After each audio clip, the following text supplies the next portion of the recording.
Hey, it's Mike from the Mike Wagner Show. Thanks for tuning in to the Mike Wagner Show on Anchor FM. If you're interested in sponsoring my show, you can send me an email to the Mike Wagner Show at gmail.com, or you could also donate to the podcast. Just go to the Donate Listen site, and you can also donate whatever you like. Anchor is the easiest way to make a podcast. For those who are interested, Anchor can give you everything you need in one place for free, which you can use right from your phone or computer. We've got creation tools, allows you to record and edit podcasts so it sounds great, and they'll distribute the podcast for you so it can be heard everywhere. Spotify, Apple, Google, many more. And you can make money from the podcast with no minimum listenership. So download the Anchor app for free or go to Anchor FM to get started.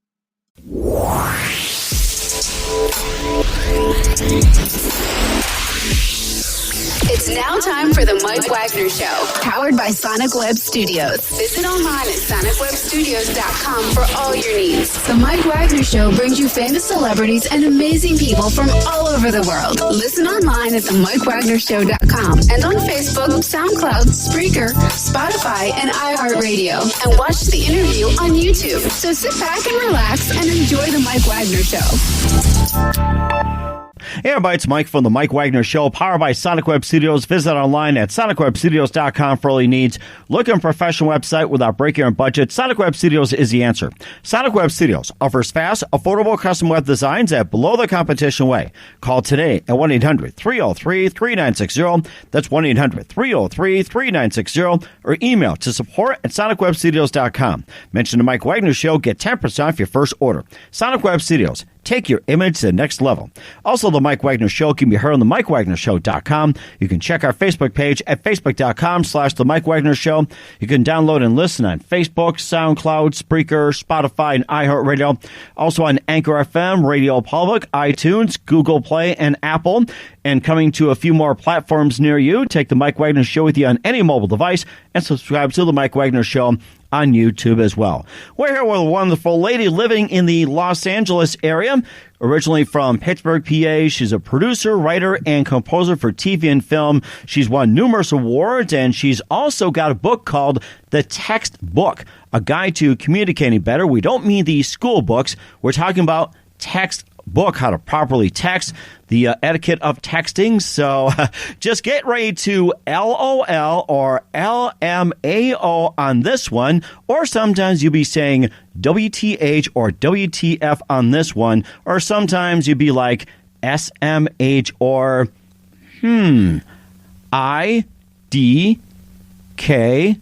that, which is I didn't know that. So I just learned some, but never say IDK in this one, because she'll probably give you a good lecture, make you read the book. Ladies and gentlemen, live from Los Angeles, just making sure she wasn't texting and driving, and teach you how to text better, which I'll probably do after I get done. Elizabeth Rossi. Elizabeth, good morning, good afternoon, good evening. Thanks for joining us today. Thank you for having me. Wow, that was quite an introduction. There's a lot of acronyms in there. I like it. and were you texting at the same time as well, too, to somebody, or just say hey, or like HI on MWS? Hey, I'm on Mike Wagner Show. That's what it is. Or I could have just said MWS. That's going to be, the newest acronym out there now.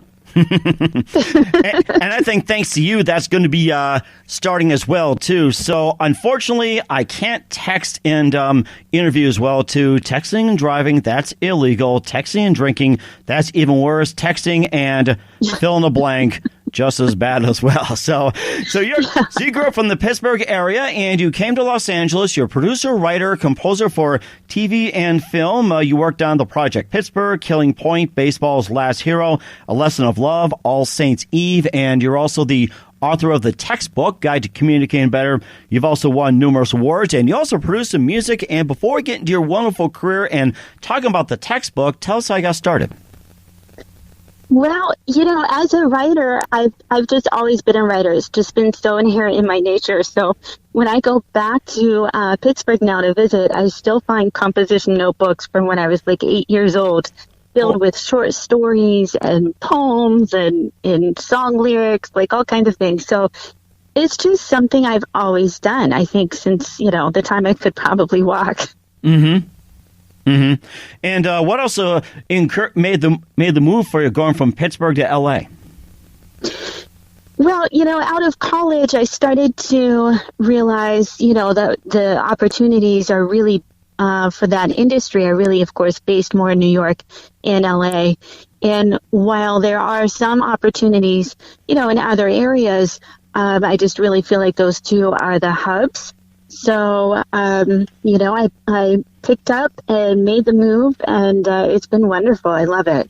That's amazing, too. What was the one moment that influenced you into getting into writing, composing, and also doing some music, and most importantly, writing the book?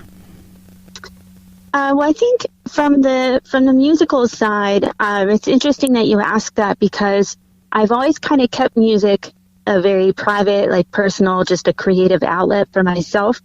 But I come from a very musical family. So it's, again, it's just something that's in my blood that I've grown up around.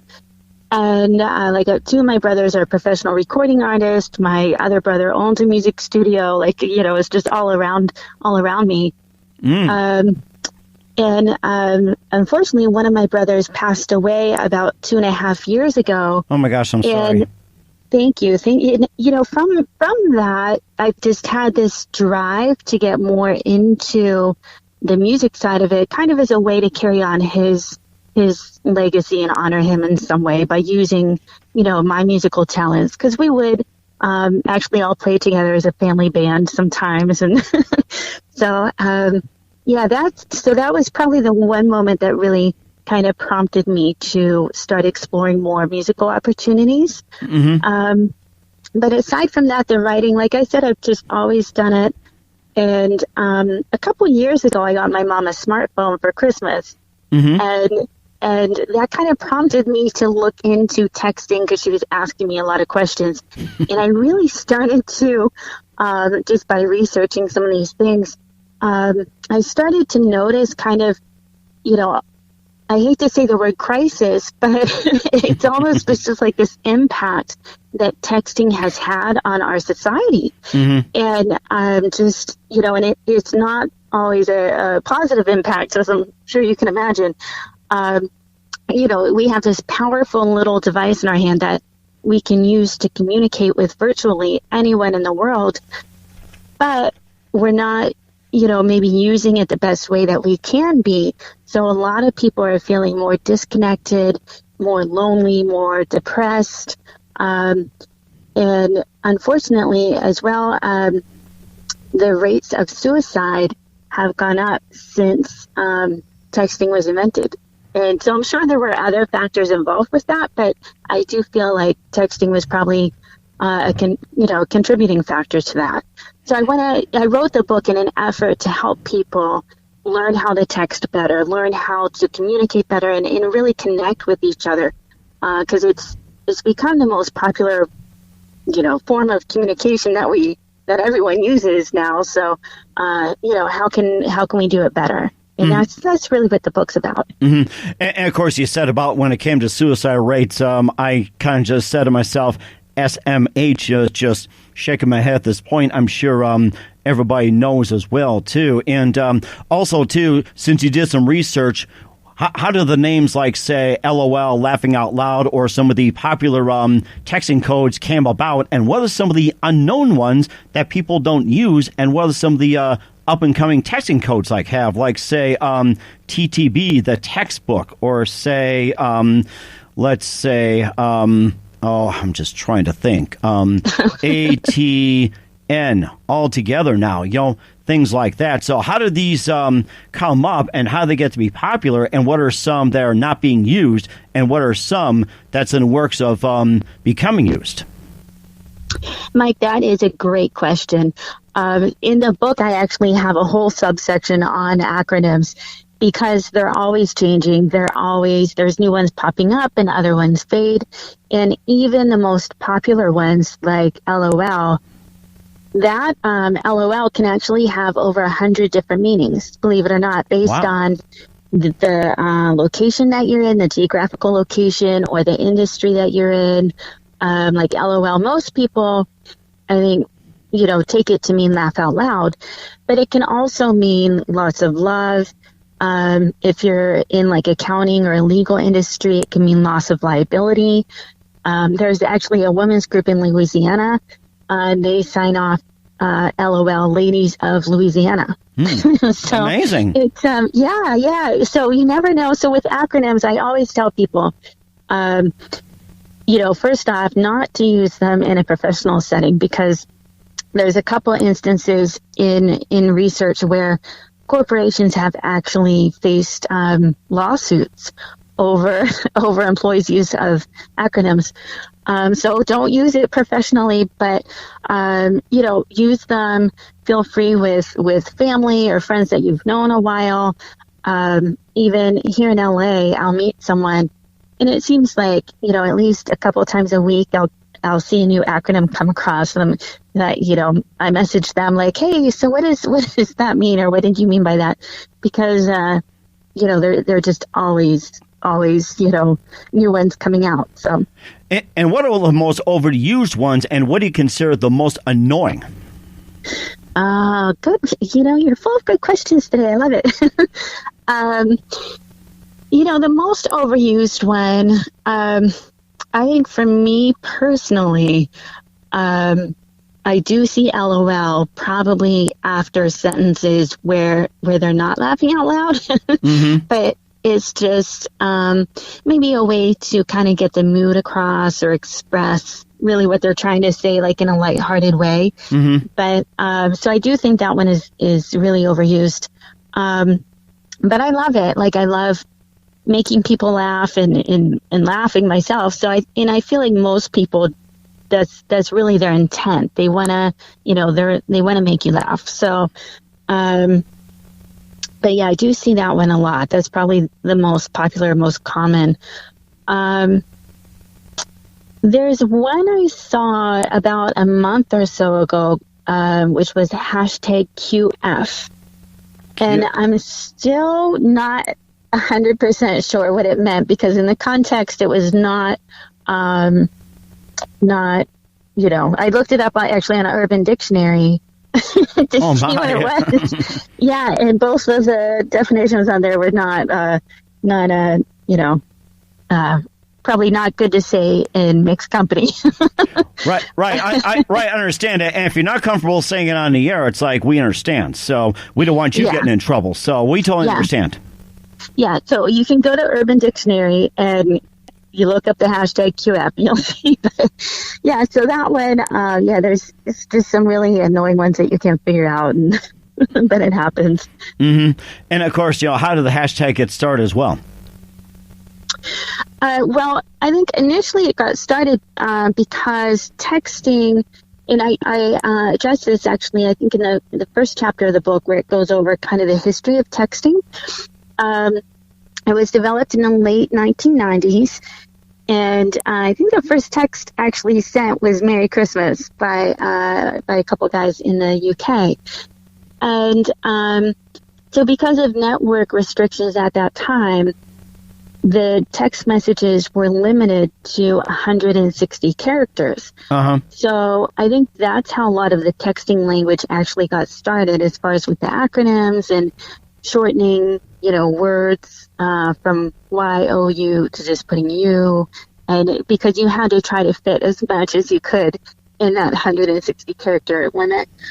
Now, of course, though, we have, MMS and some of the other instant messaging applications that are out there. So we don't really have that restriction anymore. But, acronyms, they're just fun. And with the hashtag, it just, it adds that little bit of character to it. Mm-hmm. And then the hashtags are also used, of course, with searches and social media and things like that. So. Mm-hmm. And what do you think the next thing you see when it comes to texting, like say with different symbols or a different technique? What do you see next thing when it comes to texting? Oh, the next big thing.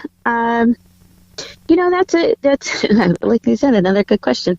I really like Apple's latest, app that they have, where you can turn your face into like a little animal, and it uses your voice, and then you can send that to text back and forth. I think that's really cute. So I think we're going to start seeing more things like that, are probably in that realm.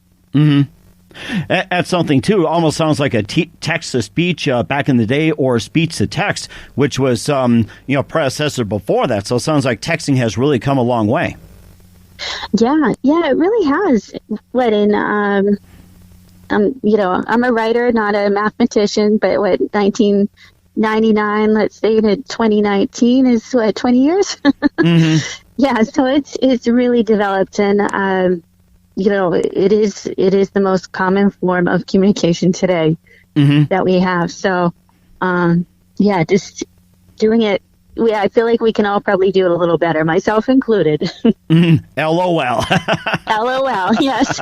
And soon to be LMAO. So, yes. All right, we'll talk a little more about your book. We'll also talk a little about your music and some of the movies you've been in. You're listening to The Mike Wagner Show at themikewagnershow.com, powered by Sonic Web Studios. And you can try Texas, by the way. You listen to The Mike Wagner Show. That's MWS at themikewagnershow.com, powered by Sonic Web Studios, or SWS. Visit online at sonicwebstudios.com for all your needs. Look at a professional website without breaking your budget. Sonic Web Studios is the answer. Sonic Web Studios offers fast, affordable custom web designs at below the competition way. Call today at 1-800-303-3960. That's 1-800-303-3960. Or email to support@sonicwebstudios.com. Mention the Mike Wagner Show. Get 10% off your first order. Sonic Web Studios. Take your image to the next level. Also, the Mike Wagner Show can be heard on the MikeWagnerShow.com. You can check our Facebook page at facebook.com/The Mike Wagner Show. You can download and listen on Facebook, SoundCloud, Spreaker, Spotify, and iHeart Radio. Also on Anchor FM, Radio Public, iTunes, Google Play, and Apple.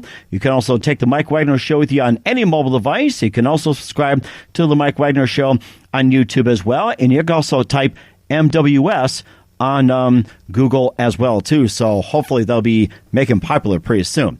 We're here with Elizabeth Rossi, producer, writer, composer for TV and film. She's from the Pittsburgh, PA area, now living in Los Angeles. She's also the author of the textbook, Guide to Communicating Better, which we're communicating right now. And hopefully you aren't texting and trying to talk at the same time. So we just have that. So once again, for those who are listening, please do not text and drive, and don't drink and text. That's probably the worst thing. And of course, don't send anything inappropriate, especially pictures, text, email, or anything like that. And I'm sure that's a big issue as well, too. And also, now you wrote about the textbook, and you also majored in computer information and professional writing. So before we get to some of your projects as well, computer information. So tell us how you got interested in computers as well, too, at Pittsburgh.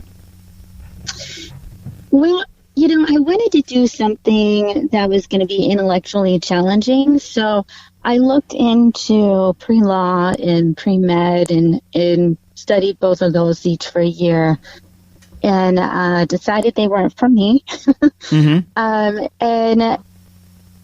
I started pursuing more of the writing classes, creative writing, press release writing, like all the different writing classes that was offered.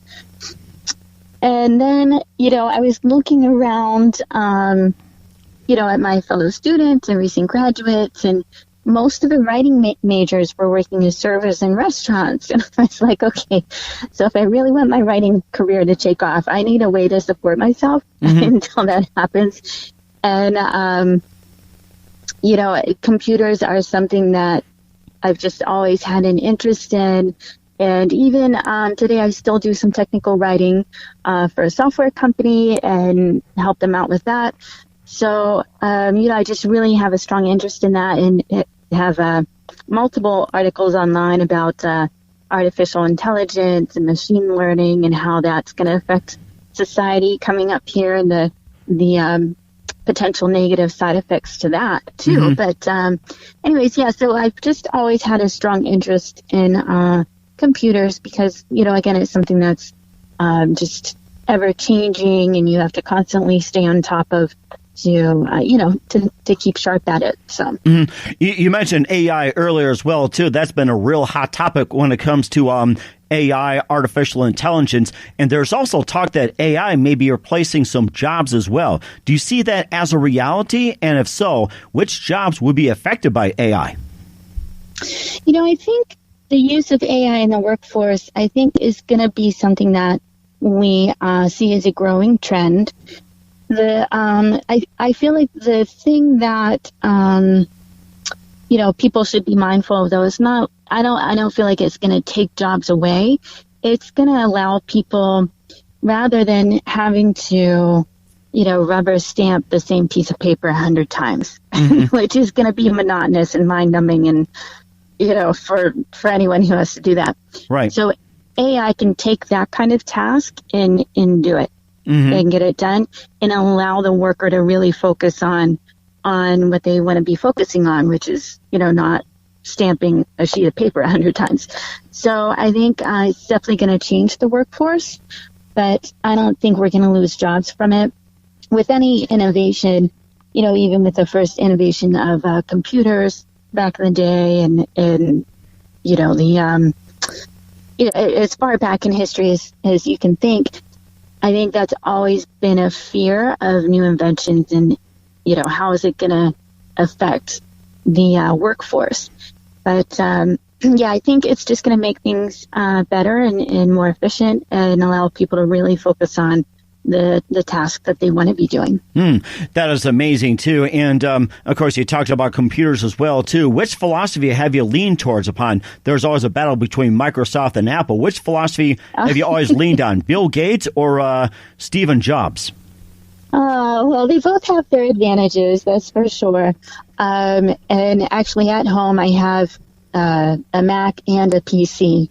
So I go both ways with the computers. But because I think each one has different advantages. So depending on what I'm doing is the computer that I'll use. And also, too, computers also tie into music as well, too. And you've also composed a number of soundtracks as well, too. Maybe tell us a little bit about some of you've done. And you also got nominated for some, songs as well in the Toscar Film Awards. What was it like? Oh my gosh, I think about 3 years ago you've had a Best Song nomination.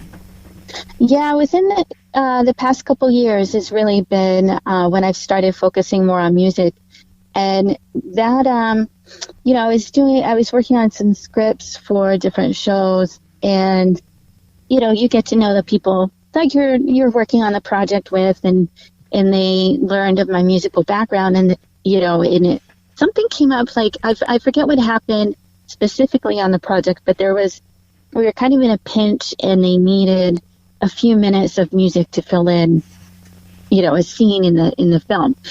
So I was like, yeah, I'll come up with something. Don't worry about it. So that's kind of how that happened. And then since then, I've done a couple more, and then people learned that I was able to do this. And then I've been asked to do a theme song for a show that's coming out this fall. And so it's just, doors have just opened. It's been wonderful. And that's amazing as well, too. And you also worked on a few movies as well, too. The Project Pittsburgh, Killing Point, Baseball's Last Hero, A Lesson in Love, All Saints Eve. Maybe you can just tell us a little bit about that, especially Baseball's Last Hero. That seems to be very fascinating, considering you're from the Pittsburgh area. And let me ask you this. Are you a Pirates fan, or if you're not, what team do you root for? Well, I am a Pirates fan through and through, black and gold, and really all the Pittsburgh sports teams, the Steelers, Penguins, Pirates.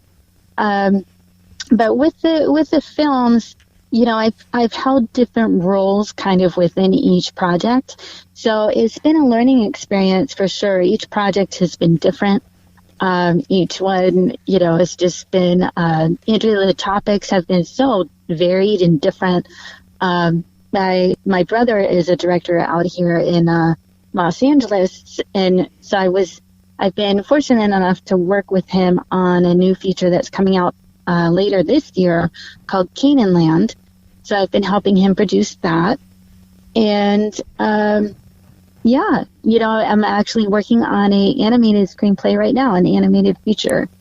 Oh, and getting that done too. So yeah, just keeping busy. Oh, nice. Love to have you on again. You can just keep us up to date and let us know when that's come out. We'll talk more about that. We'll also talk about a little bit more about the book, and we'll put a wrap on some of the movies. You listen to the Mike Wagner Show at the MikeWagnerShow.com, powered by Sonic Web Studios. Visit online at SonicWebStudios.com for all your needs. Look at a professional website without breaking your budget. Sonic Web Studios is the answer. Sonic Web Studios offers fast, affordable custom web designs at below the competition way. Call today at 1-800-303-3960. That's 1-800-303-3960. Or email to support@sonicwebstudios.com. Mention the Mike Wagner Show to get 10% off your first order. Sonic Web Studios. Take your image to the next level. Also, the Mike Wagner Show can be heard on the MikeWagnerShow.com. You can check our Facebook page at facebook.com/the Mike Wagner Show. You can download and listen on Facebook, SoundCloud, Spreaker, Spotify, and iHeart Radio. Also on Anchor FM, Radio Public, iTunes, Google Play, and Apple. You can take the Mike Wagner Show with you on any mobile device and subscribe to the Mike Wagner Show on YouTube as well. We're here with Elizabeth Rossi from Pittsburgh, PA, now living in Los Angeles. She's a producer, writer, composer for TV and film. She's worked on the Project Pittsburgh, Killing Point, Baseball's Last Hero, A Lesson in Love, All Saints Eve. She's a musical composer, featured on numerous soundtracks, won quite a few awards, and she's also the author of the textbook Guide to Communicating Better. We touched on some of that, and before we get into more of the book as well, too, you also, did a concept called The Biggest Loser, and how'd you get approached about that? Well, that was an idea that I had right out of college, I believe. So I came up with a concept for that in 2003, and then I believe it started airing in November 2005. So I had, and I was still in Pittsburgh at the time, so I just was thinking of what would be really interesting to watch, and I myself was on a weight loss journey, and and it was just so transformative from the inside to the outside, just mentally, physically, emotionally. Everything is so affected, and so just to watch these people's journeys as they go through all of that, I thought would be something really fascinating. So I came up with a treatment and sent it off to about 25 different people in Hollywood, and it was on a year and a half later. Wow, that was amazing. I guess it kind of got the Godfather, Godmother, or whatever you call it, The Biggest Loser. I think that'd be a really good trivia question. That is amazing how that's become into such a major show on a lot of the networks too, and spinoffs. That was just fantastic. Now I know. This is great. Oh my gosh. Well, of course, you're a big influence on everybody, and you talked about some of the things you grew up around Pittsburgh, and what are some of your favorite TV shows, and some of your favorite actors, or when it comes to music, some of your favorite musicians growing up? Well, as far as actors and actresses, I absolutely love Tom Hanks and Meryl Streep. Just the diversity that they have in their range of of characters that they can play. I feel like if I can ever work on a film with them, then I'll have made it. Mm-hmm. So actor and actress, music, I really have a strong appreciation for all kinds of music, coming from the family that I do, and with such a diverse musical background there. So for me, when it comes to music now, actually, I listen to a lot of just instrumental music as I'm writing or working, and I just really feel like that helps me think and helps me relax. Mm-hmm. There's an Italian composer named Ludovico Einaudi, who is just so incredible. I saw him in concert this summer, and I was just blown away. And then, of course, living at the beach here in LA, I love beachy music, like Xavier Rudd. He's an Australian artist, again, amazing performer, great music, just really good energy. I listen to, and watch just a wide range of everything. That sounds amazing, too. And, of course, how about some of your favorite movies growing up? Oh, favorite movies. Well, The Goonies comes to mind, 16 Candles, like those old John Hughes films. Right, the Brat Pack. Yes, I remember those. Yeah, I love those. Mm-hmm. That is something as well too, and of course all that gets incorporated too. And later you became your own author of the textbook. And who are some of your favorite writers that inspire you to be an author?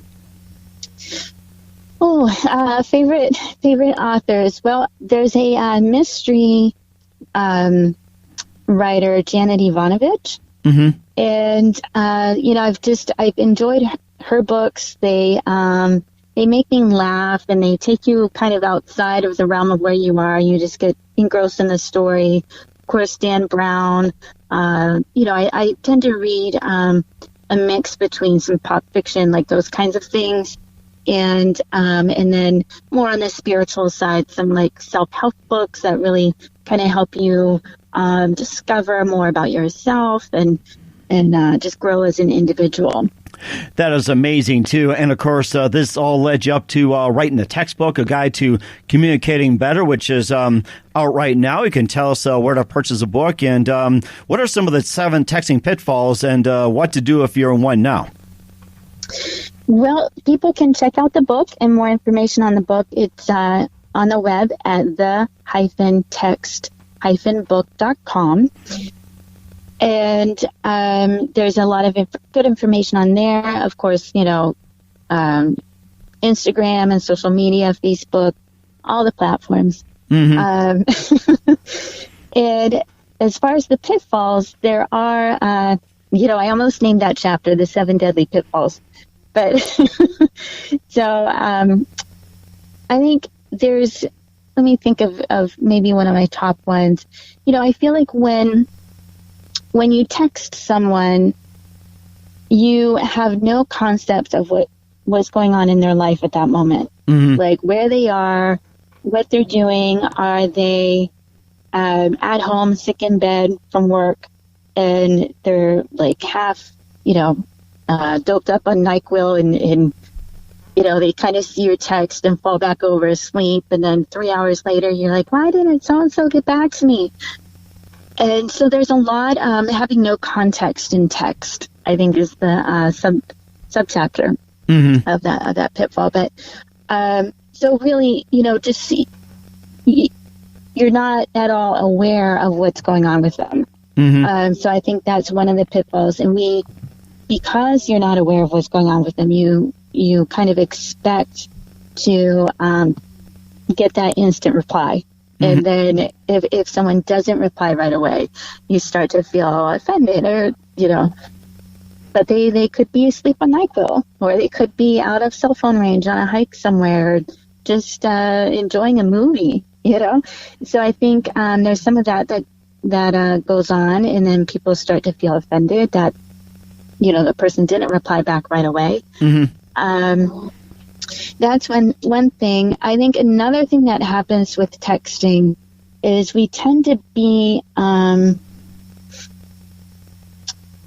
almost want to use the word crueler, because that person's not right in front of you, so you can type something that can be a little hurtful or mean, because that person, you're not going to see the look in that person's eyes, or like, why are you saying this to me? You don't have that emotional connection with them. Mm-hmm. You're just dealing with a device. Mm-hmm. So I think that's another pitfall that can happen, unfortunately. Mm-hmm. And how about when it comes to dating and relationships? How does texting affect that? Well, it's really hard to build, I think, any kind of connection over texting. So for that reason, I know myself, I'll go through the initial little bit of introduction or whatever, but really having a phone call, meeting in person, you can't build shared experiences and, build that connection together over text. It's going to take, phone calls and spending time with that person. So I think in the dating realm, if texting is used too much, there's that chance where the people never really reach that level of connection because they're relying too much on texting. Mm-hmm. And of course, just to summarize as well, too, we talked earlier. So in a ways that texting is also good to keep up communication, but then it also creates where it's like texting can also create isolation and loneliness as well, too. And of course, just one obvious as well, too, is to be closer, just to, put away the phones. That's common sense. And just one more question before, we just about wrap up. I know you're probably texting everything else, which is good. So, and I don't have to know what you're texting or sending, but of course, that's not my business. And I tell people it's like just looking over phones, like, hey, if I'm sending something to you, I'll let you know. Otherwise, don't look over my shoulder. That's my thing. So, just lastly, when it comes to texting, when is it okay to use all caps? Okay, yeah, all caps. This for me was pretty obvious, but there's so many people that I run into where they're like, really? So all caps is okay, for emphasis on words. Or if you really are yelling at someone. Mm-hmm. But I think my mom sent me a message and it was in all caps. And I messaged back like, why are you yelling at me?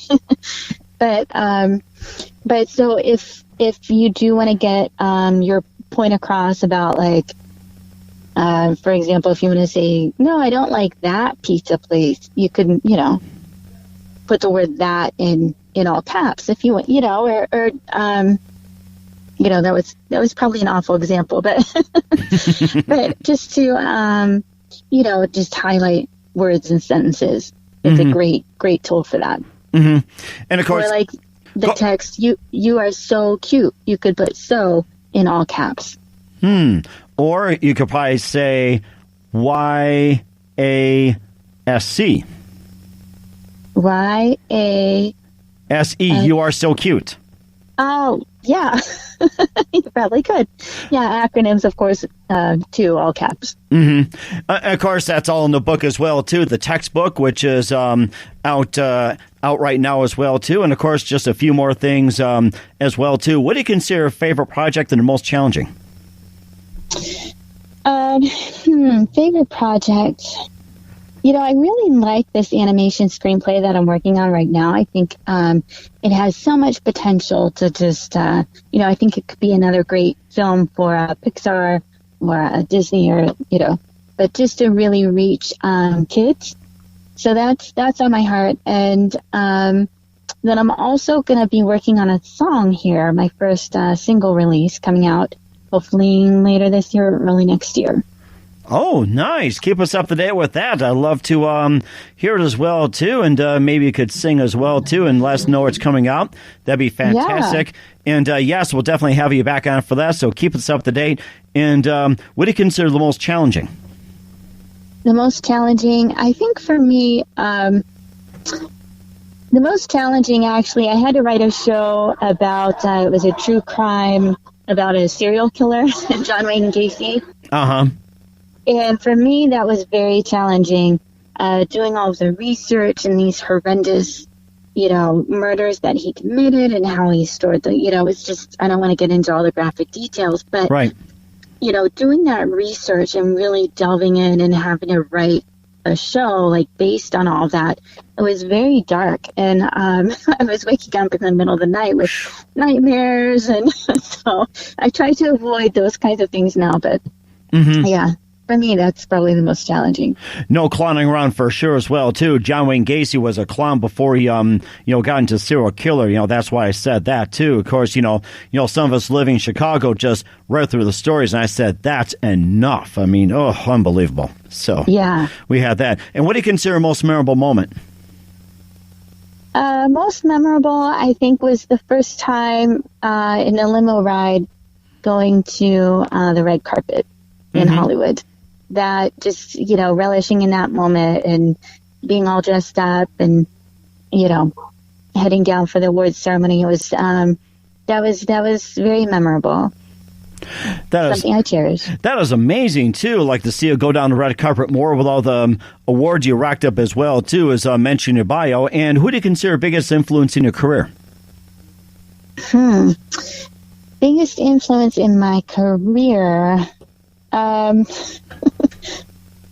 My oldest brother, Rich, has actually been a pretty big influencer as far as just helping me to think through projects, and I approach him with questions on different things.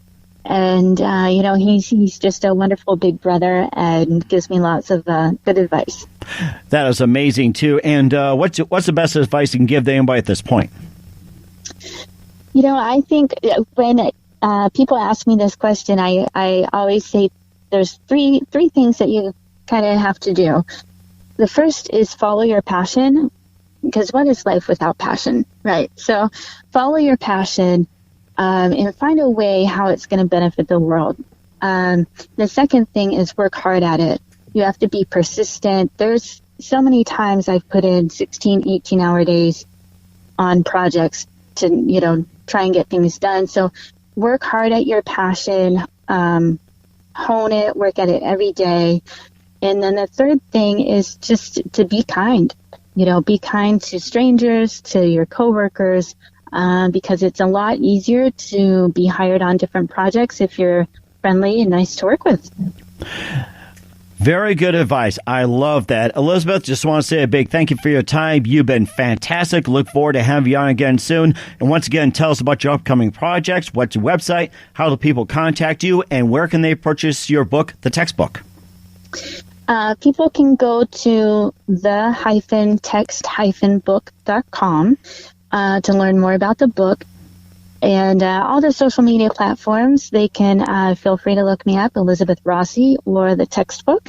Instagram, social media, or Facebook, all the major things. We're out there. That is amazing. Elizabeth, just want to say once again a big thank you for your time. Looking forward to having you again soon. Do us a favor, keep this up to date, and wish you ATB. Oh, thank you. And that is all the best. LOL.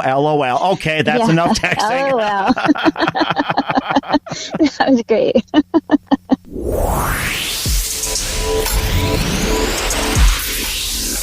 Thanks for listening to the Mike Wagner Show, powered by Sonic Web Studios. Visit online at sonicwebstudios.com for all your needs. Listen online at themikewagnershow.com and on Facebook, SoundCloud, Spreaker, Spotify, and iHeart Radio. And watch the interview on YouTube.